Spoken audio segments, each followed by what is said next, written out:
요한복음 1장 9절부터 12절까지 합독하시겠습니다. 참빛 곧 세상에 와서 각 사람에게 비추는 빛이 있었나니 그가 세상에 계셨으며 세상은 그로 말미암아 지은 바 되었으되 세상이 그를 알지 못하였고 자기 땅에 오매 자기 백성이 영접하지 아니하였으나 영접하는 자 곧 그 이름을 믿는 자들에게는 하나님의 자녀가 되는 권세를 주셨으니 아멘. 이번 주 간다 말씀, 남은 자를 구원하시는 하나님.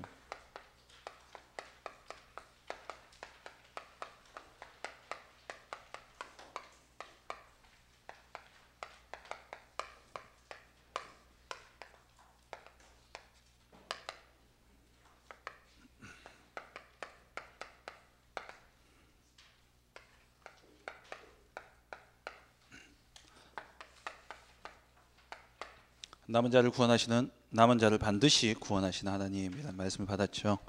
우리가 날마다 새로운 은혜를 우리가 받아야 된다 말씀하셨습니다. 히브리서 4장 16절 말씀처럼 때에 따라 돕는 은혜를 하나님께서 우리에게 반드시 약속을 하셨죠. 그래서 우리가 은혜의 보좌 앞에 담대히 나아가야 되는 것입니다. 어제 마셨던 물의 기억으로 우리가 오늘을 살아갈 수 없다 말씀하셨어요. 날마다 우리에게 주신 새로운 은혜, 이 새로운 은혜를 우리가 날마다 간구하며 받아 누리면서 우리가 무엇을 의지하느냐, 여러분 삶에 참된 의지가 되는 대상이 누굽니까?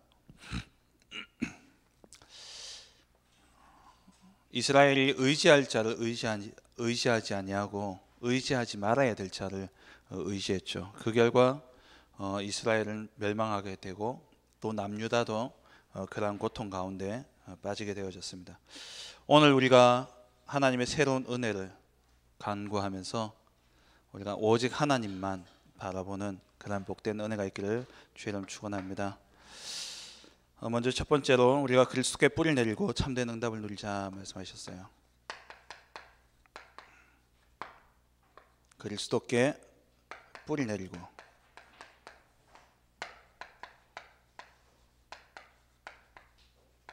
참된 응답을 누려야 된다. 그리스도께 뿌리 내린다라는 말은 말씀에 뿌리 내린다는 것이죠.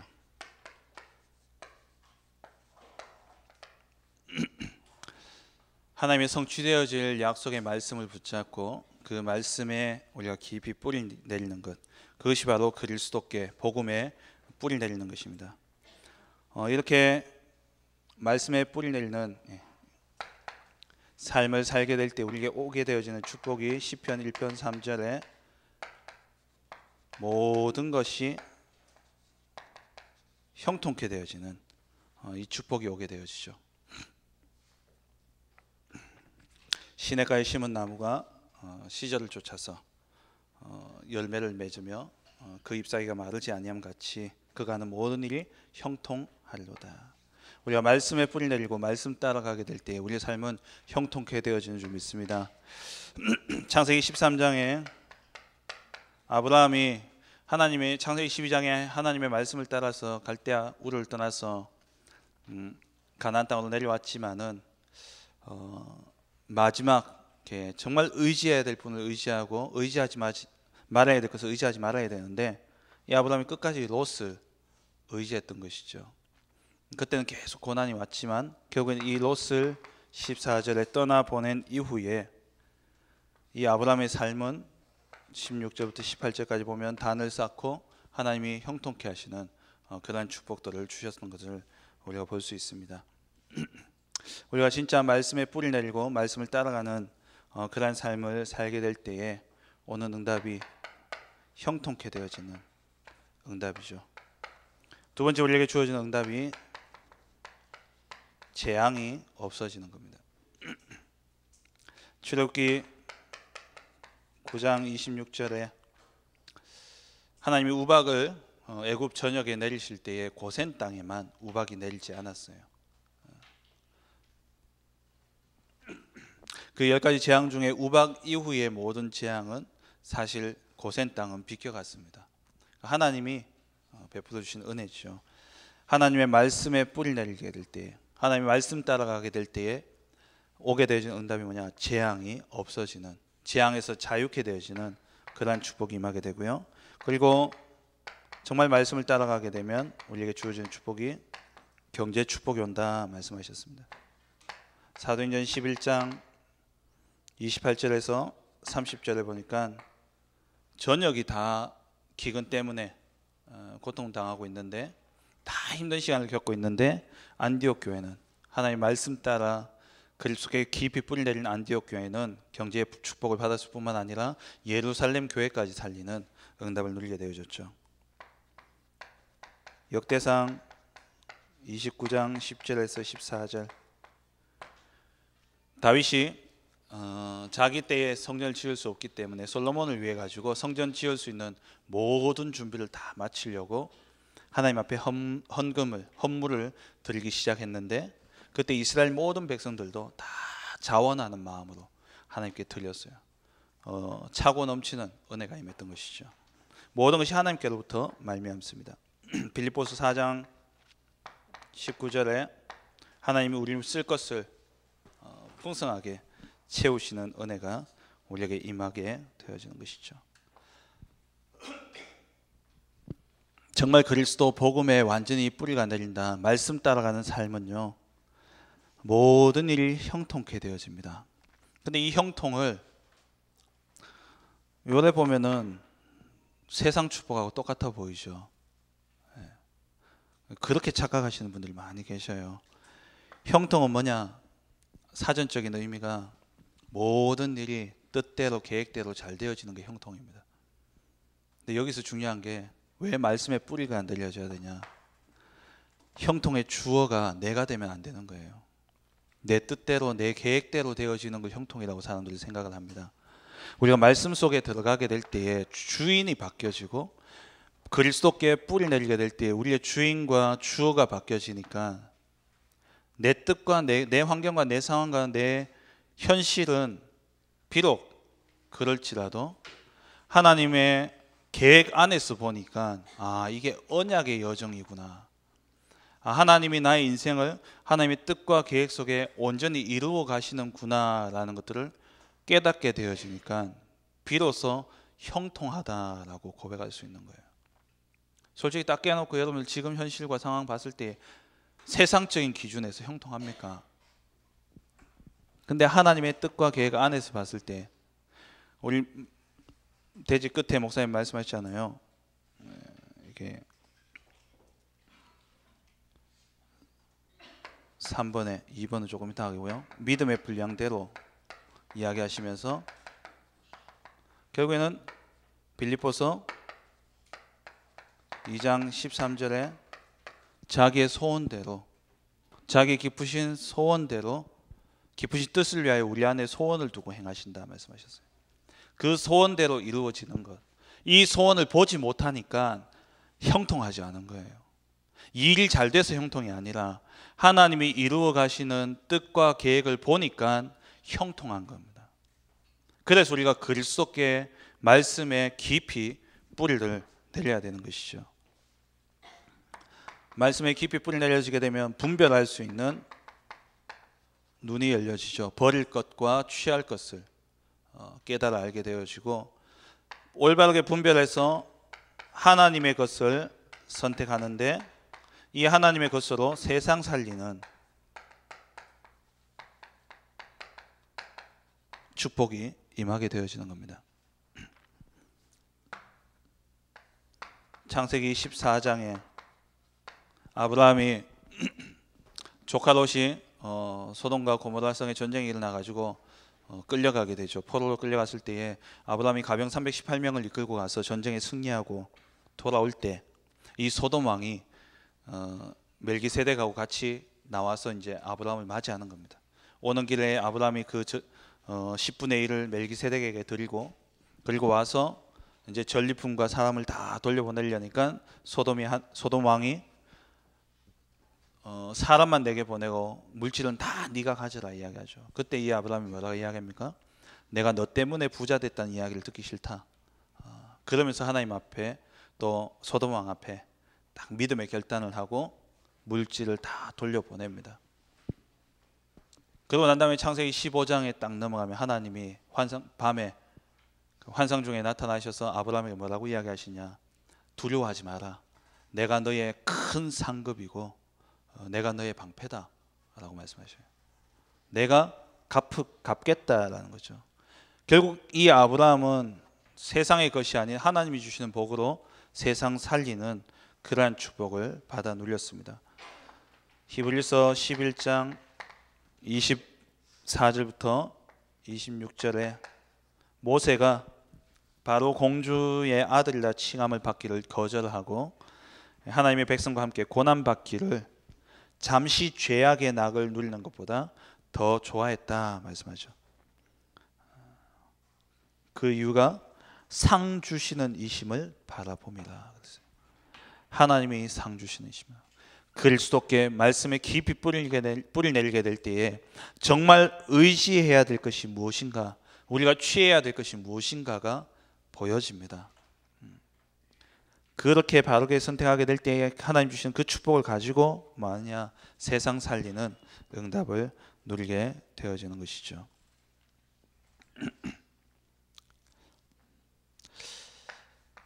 그리스도 없는 성공은 빌립보 3장 8절에 다 배설물이라 말씀하셨습니다. 그렇다면 우리가 이게 2번이네요. 믿음의 분량대로 우리가 살아가야 되죠. 이 말은 하나님의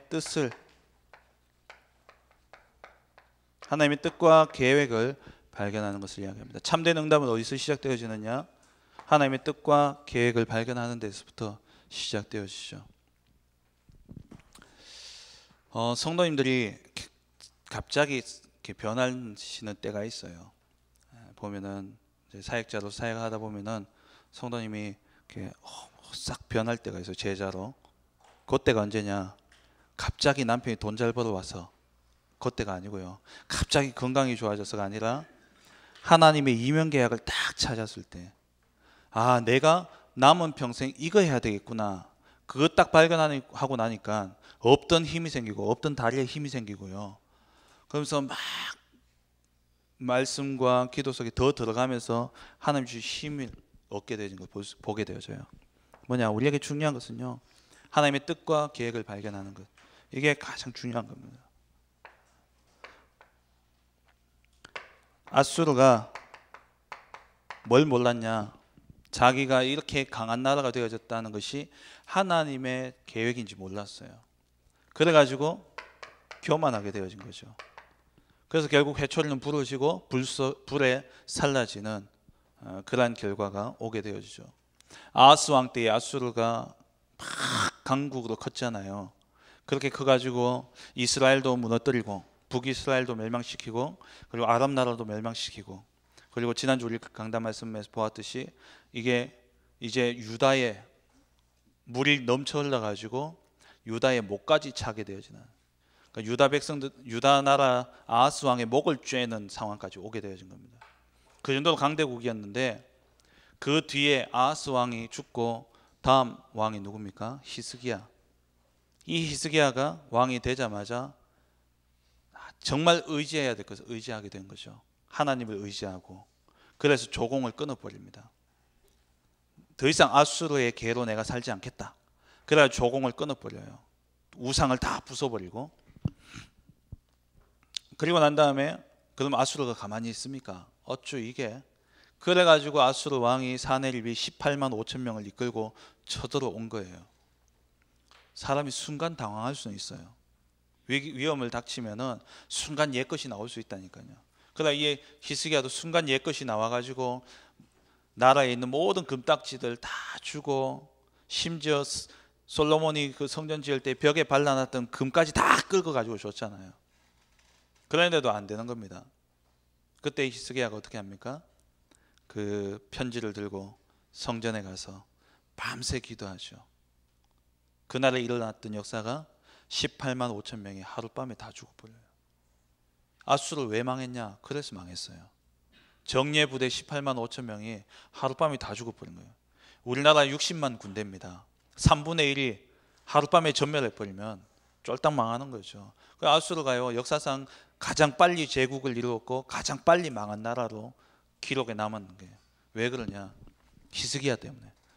그 이면에 하나님이, 이 아수르가 하나님의 계획임을 보지 못하고 자고하니까 하나님이 내 영광을 하나님은 절대 빼앗기지 아니하시죠. 그래서 결국 아수르는 멸망하게 되어진 겁니다. 우리가 다른 사람의 사역을 보면서 좀 시샘도 나겠지만 그것 때문에 너무 눌리거나 힘 빠질 필요가 없어요. 왜 그러냐? 로마서 12장 3절에 믿음의 분량대로, 각 사람에게 나누어 주신 믿음의 분량대로 하나님이 쓰신다 그랬어요.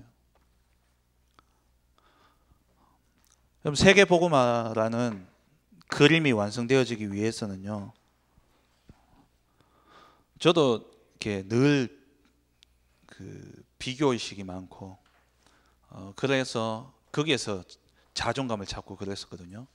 근데 제가 이걸 깨닫고 난 다음부터는 많은 부분, 그런 부분이 사라졌어요. 무슨 말이냐? 그림이 퍼즐이에요. 퍼즐이라니까요. 이런 뭐 여러 가지 모양 있잖아요. 이런 뭐 모양이 있는데 내 자리는 여기야. 근데 주인공 얼굴이 여기에 있어요. 내가 이 자리 가고 싶은 거야. 그래서 이렇게 가면 완성되어집니까? 그림은 영원한 미완성을 남는 거예요. 뭐냐? 내 자리, 믿음의 분량대로, 내게 주신 그 분량대로 하면 돼요. 저는 유 목사님처럼 쓰임받고 싶은 마음이 없습니다. 잠도 못 자지요. 뭐 내내 돌아다니면서 눈 떡 뜨면 이게 집인지 어딘지 맨날 그 생각부터 한다는데 저는 그래 살고 싶지 않아요. 물론 그렇게도 안 쓰시겠지만 저는 여기가 좋아요. 저는 아주 감사하고 있습니다. 네, 믿음의 분량대로 하나님 쓰시는 그릇이 다 달라요. 왜 우리에게 과거를 여러 가지 각각 다른 과거를 허락하셨냐? 쓰시는 데가 다르기 때문에 그래요. 대단한 사역을 하고 어떤 사람 보면요, 이렇게 사역자들 가운데 되게 이렇게 크게 또 이렇게 뭐랄까 좀 확 드러나는 그런 사역을 하는 분들이 많이 계셔요. 그런 분들 보면요, 죄송한 이야기지만 과거를 보면 상처가 많았던 그런 분들이 주로 센 사역들을 많이 하셔요. 그 지난번에 우리 윤재숙 전사님에 대한 이야기 들었잖아요. 네. 그런 부분들, 그러한 상처가 깊은 사람은 하나님이 그 큰 상처를 통해서 큰 사역을 쓰신다니까요. 유 목사님 6군데 교회 실패한 거 다 경험했더니만 세계 교회 살리는 사람 됐잖아요. 다 믿음의 분량이 있다는 겁니다. 절대 우리가 비교하고 그리고 부러워할 이유가 없어요. 그래서 우리는 아까 이야기했듯이 내게 주신 하나님의 뜻만 발견하면 됩니다. 하나님의 뜻을 발견한 청소부는 세상에서 가장 귀한 청소부입니다. 하나님의 뜻을 발견하지 못한 대통령은 가장 비참한 대통령입니다. 그럼 여기에 대한 답이 나와야 돼요. 하나님의 계획 안에 있느냐, 하나님의 계획 밖에 있느냐. 물론 하나님의 계획 밖에 있는 사람은 없죠. 하나님의 계획을 알고 살아가는 인생이냐, 하나님의 계획을 모르고 살아가는 인생이냐. 거기에 그 사람의 인생의 가치는 달라지는 겁니다. 그래서 남들 따라가려고 하지 마시고 내게 주신 천명, 소명, 사명을 찾으셔야 돼요. 나의 믿음의 분량을 찾으셔야 된다. 과거를 보고 현재 내가 하고 있는 일을 보면서 내가 앞으로 뭘 해야 될 것인가 바라보면은 하나님 내게 주신 비전이 반드시 있습니다. 그걸 찾아낼 때에 가장 행복한 사람이 되어지고 그걸 찾아낸 사람이 진짜 살아요. 진짜 산다니까요. 본인도 살고 다른 사람도 살리고 시대도 살리게 됩니다. 내가 준 자리가 있습니다. 그 자리를 찾으시기 바랍니다. 두 번째로 하나님 반드시 남은 자를 구원하십니다. 하나님 시대마다 남은 자를 준비하셨죠? 열왕기상 19장에는 바알에게 무릎 꿇지 않은 7천 명이, 엘리야 시대에는 바알에게 무릎 꿇지 않은 7천 명이 있었고, 로마서 11장 5절에는 이 시대에 남은 자가 있다라고 말씀하셨습니다. 그러면 남은 자는 누구냐? 남은 자가 어떤 사람입니까? 말씀 따라가는 사람입니다. 말씀, 믿음을 지키는 자, 이게 남은 자죠. 그래서 야고보서 2장 1절에 우리 주 예수 그리스도에 대한 믿음을 너희가 가졌으니, 그게 남은 자입니다. 그리고 베드로후서 1장 1절에 우리 하나님과 구주 예수 그리스도의 의를 힘입어 동일하게 보배로운 믿음을 우리와 함께 받은 자들, 믿음을 가진 자들, 하나님의 말씀을 지키는 자들이 바로 렘넌트, 남은 자들이죠. 이 남은 자를 하나님은 구원하시고 격려하십니다. 사도행전 4장 19절에 재판 자리에 서 있는 이 베드로, 이 베드로가, 법정에 섰는 베드로가 하나님 앞에서 너희 말을 듣는 것이 하나님의 말씀을 듣는 것보다 더 옳은가 판단하라, 이렇게 말할 수 있는 힘을 누가 주셨냐? 하나님 주신 거예요. 마지막 시대에 남은 자가 복음을 위해 설 수 있도록 우리가 정말 믿음 가지고 지키고 있으면 하나님은 진리와 비진리 앞에서 진리에 설 수 있는 힘을 주십니다. 평상시에는 그게 안 드러나요. 평상시에는 야, 내가 진짜 순교할 수 있을까라는 마음이 듭니다. 그런데 사도행전 7장의 스데반과 같이 우리가 정말 이 믿음 지키고 하나님의 뜻과 계획 아래 살아가다 보면 진리와 비진리를 선택해야 될 때, 복음이냐 죽음이냐를 선택해야 될 때, 우리가 진짜 복음 안에서 죽음을 선택할 수 있는 그 힘이 어디서 나오냐? 복음 안에서 나오는 거예요. 하나님은 남은 자를 반드시 그렇게 사용하십니다. 격려하셔요. 교회사 역사를 보십시오. 정말 비참한 그런 역사들입니다. 얼마나 많은 자들이 순교를 당하고 얼마나 많은 자들이 고통을 당했습니까? 그게 의지로 됩니까? 아니에요. 하나님이 격려하시는 거예요. 하나님이 힘을 주시는 것이죠. 마태복음 10장 28절에서 31절에 하나도 하나님이 허락지 아니하시면 일어날 수 없다 말씀하셨죠. 시편 139편에도 하나님이 모든 것을 우리 안고 일어서고 눕는 것 모든 것을 다 알고 계신다 말씀하셨어요. 생사와 복의 주관자 하나님이 모든 것을 다 주관하십니다.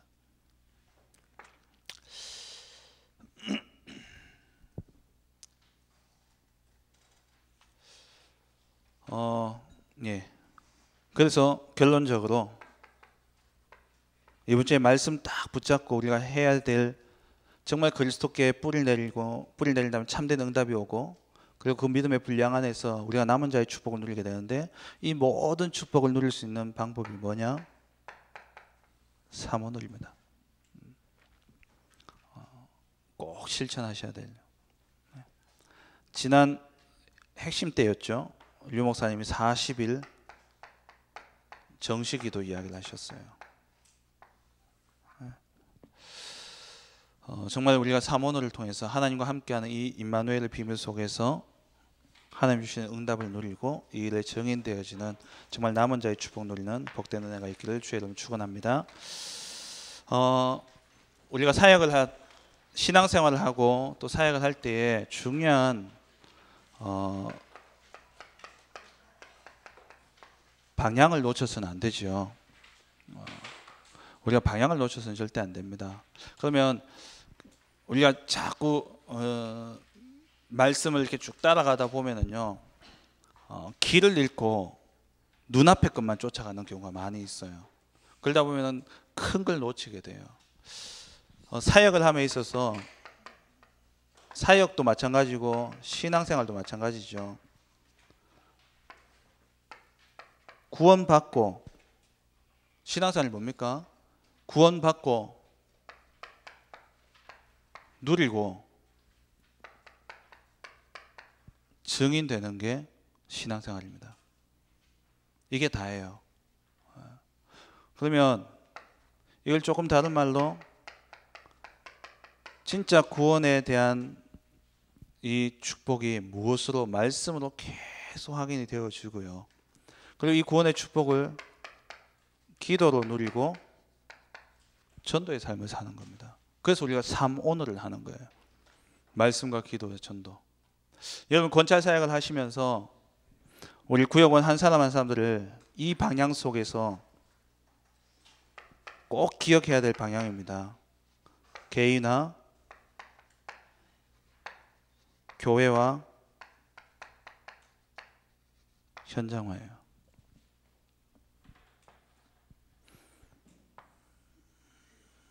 이건 모든 사역도 마찬가지고 구역 사역도 마찬가지입니다. 이 방향을 절대 놓쳐서는 안 됩니다. 한 사람 한 사람이 정말 구원의 말씀으로 힘을 얻도록 도와주고요. 교회 속에서 함께 교제하며 또 이 안에서 교회 안에서 하나님 주신 은혜들을 예배를 통해서 최고의 축복을 누려갈 수 있도록 도와주고 그 증거를 가지고 현장으로 흩어질 수 있도록 이 방향을 항상 여러분 가지고 생각하시면서 사역을 하셔야 돼요. 그러면 내가 만난 사람이 어느 시간표에 있는가를 보셔야 돼요. 어느 시간표에 있는가. 이 사람이 아직도 이게 안 됐을 경우도 있어요. 그럼 이 부분에 집중해서 도와주는 겁니다. 근데 이분이 이제 진짜 구원의 확신과 또 이런 축복을 누리는데 예배가 안 돼요. 그럼 교회화가 되어줄 수도 도와주고, 그럼 예배화가 되어주고 말씀이 좀 뿌리가 내려지고 응답을 받기 시작하면 이제 이 사람이 자기 현장을 볼 수 있도록 도와줘야 돼요. 요 세 가지 부분을 여러분들 항상 기억하시면서 사역을 하셔야 됩니다. 오늘 구역공과 캠프입니다.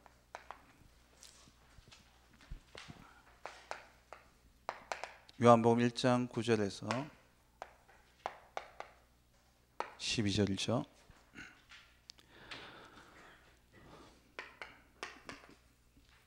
먼저 서론에서 캠프가 뭐냐?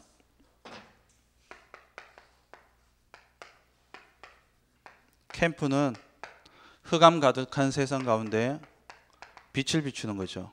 그래서 요한복음 1장 오늘 읽었던 1절에서 9절까지 보면은 생명의 빛, 생명의 빛 대신 그리스도를 이야기하고, 창세기 1장 1절에서 2절에 보면은 창조의 빛, 이사야 60장 1절에서 3절에 보면은 여호와의 영광의 빛, 베드로전서 2장 9절에 보니까 그의 기이한 빛에 들어가게 하신 자의 아름다운 덕을 선포하게 합니다. 여호와의 기이한 빛. 마태복음 5장 13절에서 15절에 너희가 세상의 빛이라. 세상의 빛. 우리가 빛입니다. 우리가 가는 현장에 여호와의 창조의 빛, 영광의 빛, 생명의 빛, 또 하나님의 기이한 빛, 또 세상의 빛, 이 빛이 비춰짐으로 흑암의 세력을 끊는 것, 이것이 바로 캠프입니다. 캠프는 행위도 맞지만은 되어지는 거예요. 사실은 우리가 빛이 맞다면, 빛이 가면 어둠은 물러가게 되어 있는 것이죠. 그러면 첫 번째로 우리가 먼저 누려야 될 캠프가 뭐냐면 정체성 캠프입니다. 나 자신을 향해서 캠프를 해야 돼요. 이게 돼야 된다니까요. 나 자신을 향한 캠프가 되어져야 됩니다. 개인화가 되어져야 돼요. 그래서 뭐가 돼야 되냐? 말씀 정리가 돼야 돼요. 말씀 정리를 노트에 잘 적는 걸로 생각하시는데 그게 아니라 말씀이 여러분들 구원에 대한 말씀들이 딱 정리돼야 된다니까요. 제가 테크노폴리스 우리 지교회 안에서 토요일 주일마다 토요일 밤에 그 청소년 미션홈을 합니다. 청소년하고 어린이 애들 미션홈 우리 권사님 한 분이 헌신을 해주셔요. 그래서 제가 토요일 밤에 가서 메시지를 제가 하는데 아이들에게 기초부터 좀 얘들이 많은 메시지를 들었는데 성경으로 말씀으로 정리가 안 되어져 있다고 생각이 되어서 말씀을 좀 정리를 해야 되겠다 싶어가지고 이제 구원의 확신 부분을 좀 이야기를 했어요. 그래가지고 구원의 확신에 대해서 이렇게 물었는데 다 구원의 확신이 있대요. 그래서 제가 좀 깊이 좀 찔렀죠. 어디서 왔는 확신인데 그랬어요. 네가 하나님 자녀는 증거가 뭔데? 그래 뭐 온갖 대답이 다 나와요. 그래서 제가 그랬어요. 야, 저거 엄마 저거 아빠 이름 제가 불러가면서 너가 엄마 아빠라는 자녀라는 증거가 어디 있는데? 그러니까 주민등록 등본에 있대요. 맞잖아요. 호적 등본. 맞다 임마. 그럼 네 하나님 자녀라는 등본은 어디 있냐? 그 도장은 어디에 있냐? 애들 대답을 못해요. 그래서 한번 물어볼까요? 한 분씩. 한번 물어볼까요? 하나님 자녀라는 증거가 어디에 있습니까? 네? 믿었다. 믿었는 걸 뭘로 알아요? 성경에 이렇게 돼 있어요. 에베소서 1장 3절에 그 약속의 복음을 듣고 믿고 그리고 약속의 성령으로 인치심을 받았다. 내가 예수 그리스도를 믿음으로 말미암아 하나님 성령이 내 안에 들어와 계신 것으로 하나님은 하나님의 자녀라는 도장을 찍으신 거예요. 인쳤다라는 말. 아예 봉해버렸어요. 도장이라는 도장 찍었다라는 의미도 되지만 옛날에 그 중세 유럽 이런 때는 봉투에다가 납을 녹여놓고는 꽉 찍어버리잖아요. 그걸 실링이라고 하는데 그걸 보고 인쳤다 하거든요. 우리 도장은 인주 찍어서 찍는 도장이지만 서양의 도장은 납을 이렇게 그 이름 새긴 그 쇠로 꼭 눌러버리면 이제 도장이 딱 남잖아요. 그러니까 딱 봉해버려요. 그 의미예요. 무엇으로요? 약속의 성령으로 인쳤다. 근데 많은 분들이요 말씀으로 하나도 정리가 안 되어져 있어요. 다 자기 생각대로 이야기하고 있다니까요. 말씀으로 구원이 정리가 되어져 있어야 됩니다. 복음은 다 잘 정리되어 있어요. 뭐 이야기하면 창세기 3장 15절, 출애굽기 3장 18절, 이사야 7장 14절, 그게 이루어진 게 마태복음 16장 16절 이런 막 이야기하는데 그게 나하고 무슨 상관이 있냐는 거예요. 이게요 정리가 되어 있어야 돼요. 그 말씀으로 정리 안 되어 있으면은 진짜 평상시에는 잘 모르는데 위기, 문제, 어려움 딱 닥쳐버리면요 흔들려요.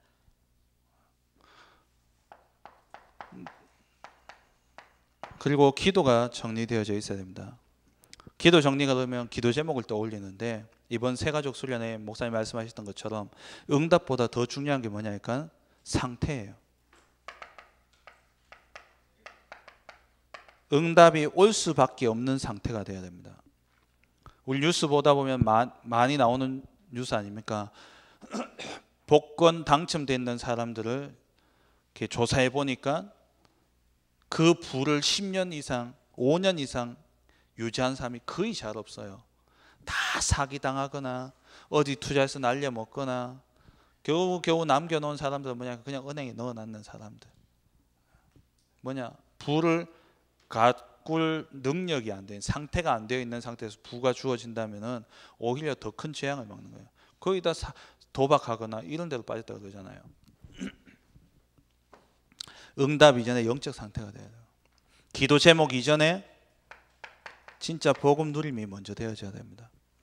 그 누림이 되어졌을 때 나오는 하나님이 주시는 제목이 있어요. 그게 올바른 기도 제목입니다. 이게 정리가 되어 있어야 되고요. 세 번째 전도 정리. 전도 정리는 뭘까요? 전도 정리가 뭐겠습니까? 전도 정리는 나의 마음의 현장이 담겨 있는 겁니다. 내 현장을 찾는 거예요. 그럼 이 현장을 또 어떤 사람은요 온데 다 찾아다녀요. 내 업, 내 지역 이걸 마음에 담는 거예요. 그게 전도 정리입니다. 여기서부터 참된 전도는 시작되어지죠. 그럼 두 번째로 그러면 이 정체성 캠프가 시작되어지면 본격적인 전도 캠프가 시작되어집니다. 본격적인 전도 캠프는 성령 인도부터 시작되어져야 되죠. 성경에 보면 큰 역사가 일어났던 현장들이 몇 군데 나옵니다. 근데 그 역사가 있기 전에 있었던 일들을 보면은 사도행전 13장 1절 3절에 바울과 바나바가 선교사로 파송되기 전에 금식으로 기도하며 성령 인도 받는 시간이 있었어요. 그리고 또 유럽의 중요한 문이 열렸던, 마게도냐의 문이 열렸던 그 사건 이전에 바울이 길이 막혀가지고 하나님께 깊이 기도하며 성령 인도 받는 장면이 나오죠. 그리고 에베소 전역에 복음이 전파되고 아시아 전역이 복음화되어진 역사가 일어났습니다. 그 아시아가 복음화되어지는 그때, 그 이전에 어떤 일이 있었습니까? 초대교회 마가다락방에 성령의 충만한 역사가 재현되어지는 그러한 응답이 있었죠. 중요한 것은 성령 인도입니다. 캠프 나가기 이전에 정말 우리가 현장을 두고 하나님의 인도받기 위한 몸부림이 반드시 있어야 되는 것이죠. 그리고 나가면은 정말 이게 되어지면 그 다음 오게 되어지는 응답이 뭐냐니까 시스템이 옵니다. 시스템은 뭐냐? 시설이 아니라 팀이에요. 함께 할 수 있는 팀, 전도할 수 있는 팀들이 구성되어지게 되는 것이죠. 사도행전 2장 9절 11절에 15개 나라의 중요한 문들이 열려졌습니다. 성령의 충만한 그 비밀 뒤에 오게 되는 응답이죠. 그리고 믿음과 성령이 충만한 사람을 뽑았습니다. 지혜가 충만한 그런 사람을 뽑았을 때에 이들로 통해서 허다한 제사장의 무리가 돌아오는 그런 응답들이 있었고요. 결국 함께 할 수 있는 이 팀들이 구성되어진 거죠. 복음 안에서. 그리고 사도행전 13장 1절에 안디옥 교회 5인 1조 팀들이 구성되어지고요. 쭉 성경에 나오죠. 사도행전 16장 15절 루디아, 17장 6절에 야손, 18장 1절 4절 브리스가 부부 팀들이 나옵니다. 바울이 사역했던 현장 가운데 실패했던 현장이라고 이야기하는 현장이 딱 하나 있죠. 그게 아테네 현장이었습니다. 그 아덴을 어떻게 가게 되어졌냐? 데살로니가에서 막 전도하다 보니까 이 바울을 죽이려는 그런 사람들이 있어가지고 광주를 타고 혼자 도망을 가게 됩니다. 혼자 도망가서 갔는 현장이 아테네였어요. 그래서 많은 학자들이 하는 이야기가 바울이 거기에서 실패한 이유는 두 가지로 보는데, 고린도전서에 기록되어 있는 것처럼 바울이 오직 예수만 이야기하지 않았기 때문에 그렇고, 또 하나의 이유를 찾는다면 혼자였기 때문에, 팀이 아니었기 때문에 그랬다. 그래서 여러분 정말 지역과 내 업 현장을 찾게 되면은 그 현장을 두고 팀을 두고 기도하셔야 됩니다. 함께 할 팀을 두고. 이 팀이 구성되어, 성령의 충만함 속에 팀이 구성되어지면 이때부터 순회 캠프를 도는데 전체를 보는 거죠. 전체를 보는 겁니다. 그리고 우리 후대를 키워서 진짜 복음의 영향을 혼대 줘야 됩니다. 그게 문화 캠프죠. 예능, 재능, 진짜 언약 가진 제자 한 명만 나와버리면 흐름이 바뀐다니까요. 우리 옛날에 나왔던 박주영이 같은 경우에도요. 한 명만 나오면 뭐 IT, 뭐 바이오, BT 이런 부분들, 또 우리가 앞으로 가야 될 7 현장들 이야기를 하셨습니다.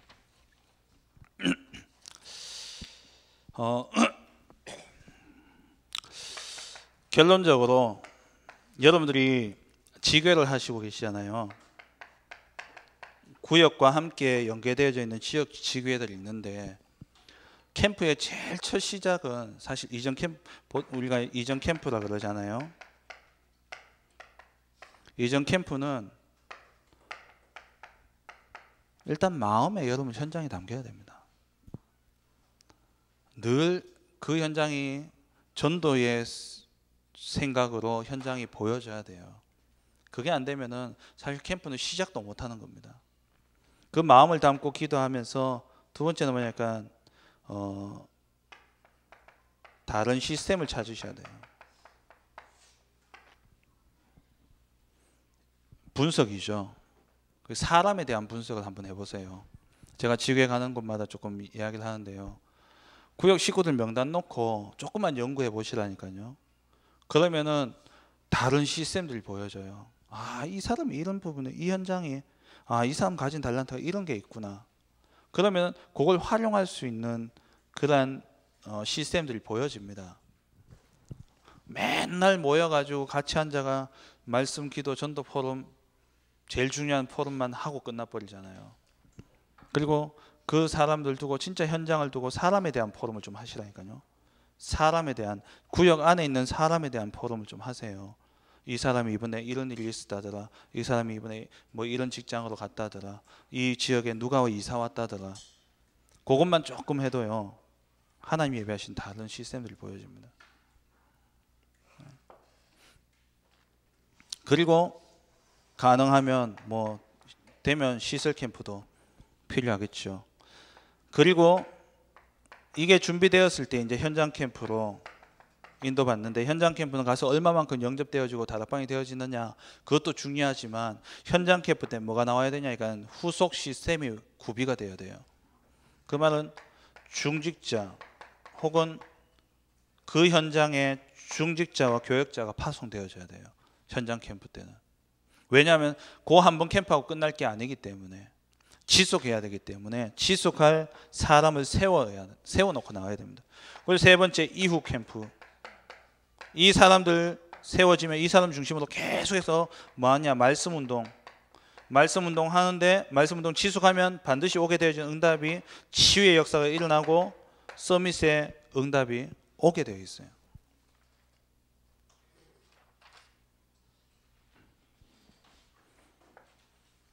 요게 되어지면 자연스럽게 어떻게 되어지니까요? 틀이 깨어지기 시작하는 겁니다. 이때 전도 운동이 일어나요. 우리는 전도로 끝나는 인생이 되어서는 안 됩니다. 전도 운동이 되어져야 돼요. 언제 세계 복음 할 겁니까? 한 명, 두 명 영접하고 내가 돌아다니면서 1대1로 복음 전하는 그걸로 언제 세계 복음 하겠습니까? 곳곳에 시스템과 제자들이 세워져야 돼요. 그기 위해서 우리가 하는 게 뭐냐? 캠프죠.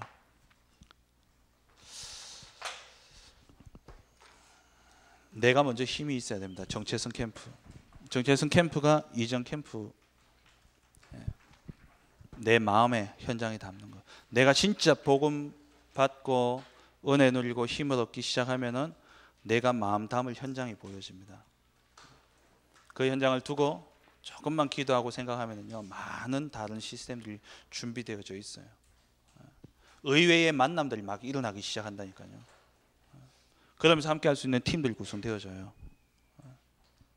그리고 이제 현장에 들어가서 진짜 지속할 수 있는 중직자 또 교역자들 세우고 나오면 그 사람들이 거기서 계속 말씀 운동하는 거예요. 그러면 그게 치유의 역사가 일어나고 서밋의 역사가 일어나고, 그러면서 그 현장의 틀들이 바뀌어지는 응답들이 오게 되어지는 겁니다. 정말 이번 한 주간 동안 우리 구역 현장마다 빛을 발하는 캠프 역사가 일어나기를 주의 이름으로 축원합니다. 하나님 감사합니다. 우리 모든 구역 권찰님들이 먼저 정말 그리스도의 복음에 깊이 뿌리를 내림으로 말미암아 참된 응답을 받아 누리게 하시고, 그 힘을 가지고 내가 구역을 돌아보니 이 힘이 없어서 정말 다 이미 와 있음에도 불구하고 이것을 누리지 못해서 힘없이 좌절하고 낙심해 있는 한 사람 한 사람들을 진짜 말씀으로 복음으로 세워가는 우리 권찰님들 될 수 있도록 축복하여 주옵소서. 그 귀한 사역들 속에 함께 할 수 있는 팀이 구성되어지게 하시고, 그 팀을 통해서 정말 지역을 살리고 시대를 살리는 참된 여호와의 빛을 발하는 캠프의 인생이 시작되어질 수 있도록 은혜 내려 주옵소서. 감사드리며 예수 그리스도의 이름으로 기도합니다. 아멘. 지금 우리 주 예수 그리스도의 은혜와 하나님 아버지의 지극하신 사랑하심과 성령의 내주인도 역사 충만하심이 그리스도를 깊이, 그리스도의 뿌리를 내리고 그 속에서 참된 응답을 받아 그 증거를 가지고 현장 살릴 참된 전도 캠프 인생을 살기를 원하는 우리 모든 권찰님들 위해, 또 모든 구역 식구들 위해 지금부터 영원토록 함께 있을지어다. 아멘. 감사합니다.